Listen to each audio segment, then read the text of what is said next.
Byly freak show považ 20. století a pro showmany byla lukrativní. V přelomu 19. považovány za typický prvek. Podívejte se s námi na 15 cirkusových podivínů, kteří skutečně existovali. Vystoupení byla považována za vhodnou zábavu pro střední třídu americké kultury. Číslo 15. Humří chlapec. Onemocněním zvaným ektrodaktylie. Chlapec se narodil se vzácný a nohy vypadaly. Grady Stiles Jr., známý jako humří chlap jako klepeta. Tento stav způsobil, že jeho ruc byl čtvrtou generací v rodině, která měla tuto vadu. Od mládí vystupoval Grady v obludáriích, stejně pokračoval ve vystupování a dokonce do něj zapojil i své 2 děti. Jako jeho otec.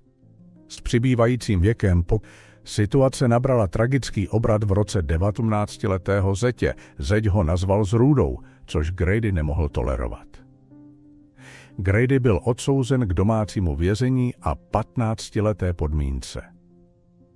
Christopher Wyant souhlasil, že to udělá za $1500. Grady ho v jeho přívěsu několikrát střelil, když Grady společně byli známí jako humří rodina. Grady však měl i temnou stránku. Soud o tomto trestu rozhodl proto, že pro člověk bojoval s alkoholismem a často fyzicky týral svou ženu. 1978, kdy zavraždil svého zemřel, zúčastnilo se jeho pohřbu jen 10 lidí. Nikdo se nepřihlásil. Jak 1992 se Gradyho manželka a syn rozhodli, že už toho s jeho stavem neexistovala vhodná zařízení. V roce mají dost. Spikli se s jedním umělcem z cirkusu, aby Gradyho zavraždili. Jako nosič rakve. Na jeho rakvi byla jen jedna kytice s nápisem Od tvé milující ženy. Číslo 14. Generál Tom Thumb. Ještě v mládí. Díky spolupráci s Barnumem žil Charles v generála Toma Thumb.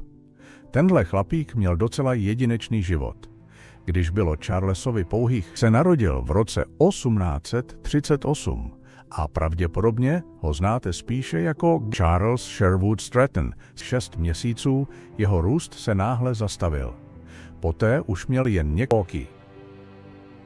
Požár si bohužel vyžádal životy 71 lidí, ale Charles v 83 se Charles těsně ocitl na pokraji smrti, když přežil požár hotelu v Milwaukee. Kolik pomalých růstových skoků. Když mu bylo 18 let, dalších věcí v životě, o kterých se mnoha lidem mohlo jen zdát. Slavného showmana P.T. Barnuma. Začal s ním jezdit na turné jako generál Tepichu. Mohl cestovat, vystupovat a užívat si těch nejlepších tam. Díky své velikosti se proslavil a dosáhl výšky 1,80 cm. Minimální výšky 102 cm. Charlesův malý vzrůst upoutal pozornost z pohádky živý.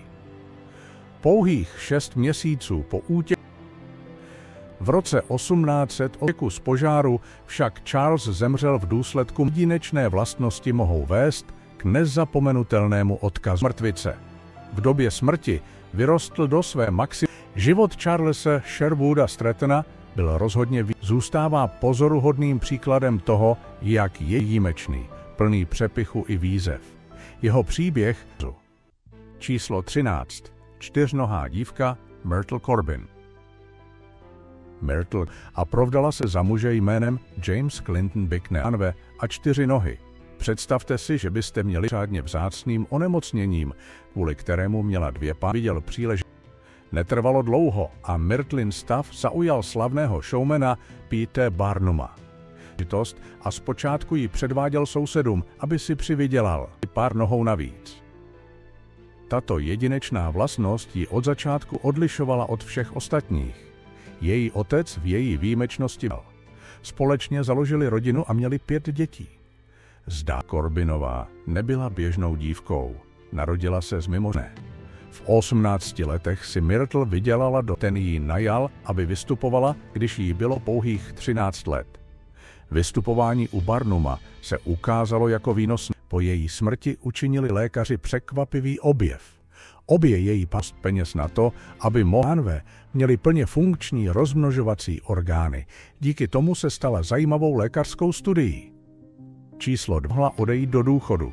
V tak mladém věku byla finančně velmi úspěšná. Po odchodu do důchodu Myrtle našla lásku a že Myrtle byla jedinečná nejen svým vzhledem, ale také schopností sladit kariéru a rodinný život. Myrtle zemřela v roce 1928. 12. Fanny Millsová. Títka zafungovala, když se William Brown, Maryin bratr, v roce 1880.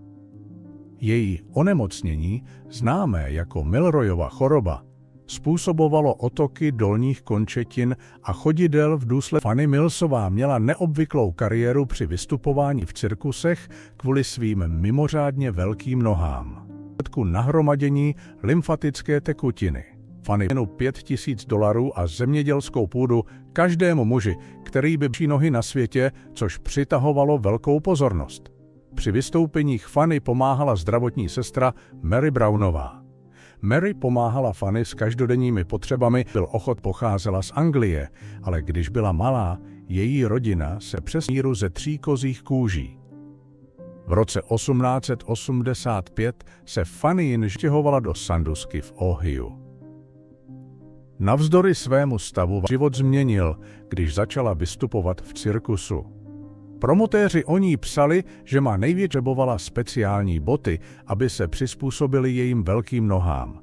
Nosila boty vyrobené na míru. Ještě téhož roku na následky nemoci zemřela a podporovala ji během představení. Aby pořadatelé přilákali ještě více pozornosti, nabídli odměnu si Fanny vzít. Tato neobvyklá jedna kvůli nemoci ukončila své účinkování. Bohužel 56 oženil s Fanny.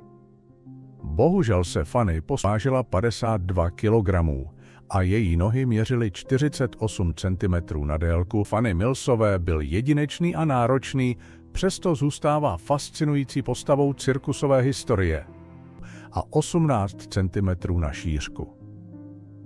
Fanny postupně začal zhoršovat zdravotní stav a v roce 1890 číslo 11 Chang a Eng.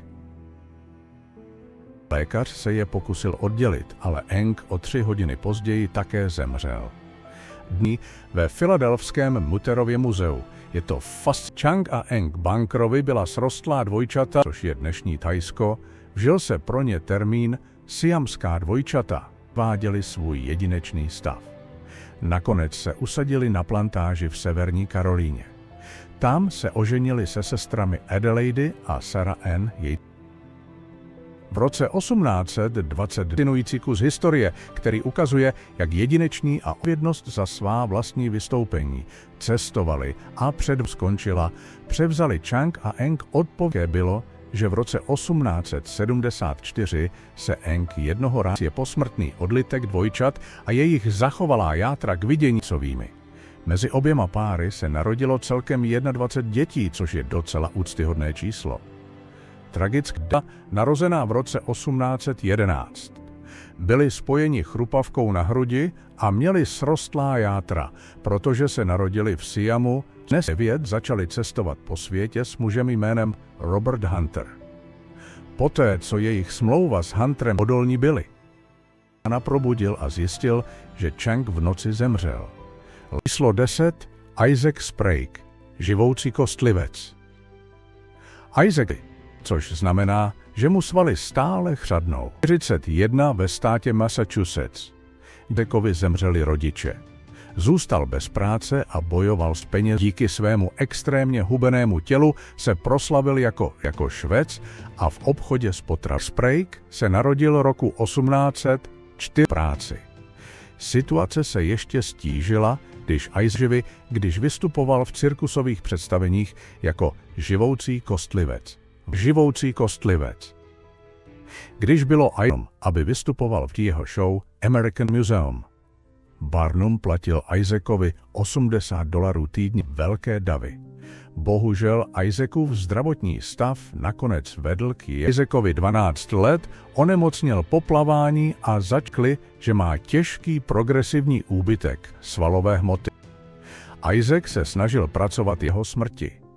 Přesné datum není známo, ale jeho příběh zútíhlost přitahovala pozornost a přitahovala zi.